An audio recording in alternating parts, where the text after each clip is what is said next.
Emily, a young college student, sits nervously in front of a police officer as she begins to explain her situation. She had been scammed online after responding to a fake job offer she found on social media.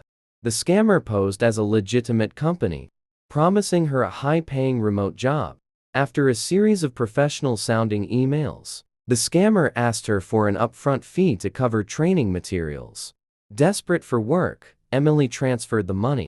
But after that, communication went silent. No job, no refund. She realized she'd been tricked. The police officer takes her statement and collects the emails, bank transfers, and other details. He reassures Emily that cybercrime detectives will investigate. Meanwhile, the scammer, Lucas, sits at his desk in a small, dimly lit apartment. As he sips his coffee, a notification pings on his phone, a warning from an associate who monitors police activity online. Lucas's heart skips a beat when he reads the message.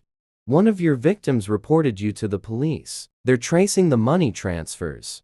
Panicked, Lucas jumps into action, wiping his computer's hard drive, deleting all emails, and scrubbing his online presence. He uses encrypted messaging apps to communicate with his accomplices, urging them to do the same. Confident he's outsmarted the system, Lucas breathes a sigh of relief. Back at the police station, detectives from the cybercrime unit work through the night. Emily's report leads them to investigate the email address and IP addresses associated with the scam. Lucas had tried to cover his tracks, but the detectives are experts at uncovering digital evidence. With a few breakthroughs, they uncover multiple victims tied to the same scammer and piece together a money trail leading to offshore accounts. Days later, Lucas is in his apartment, still thinking he's safe.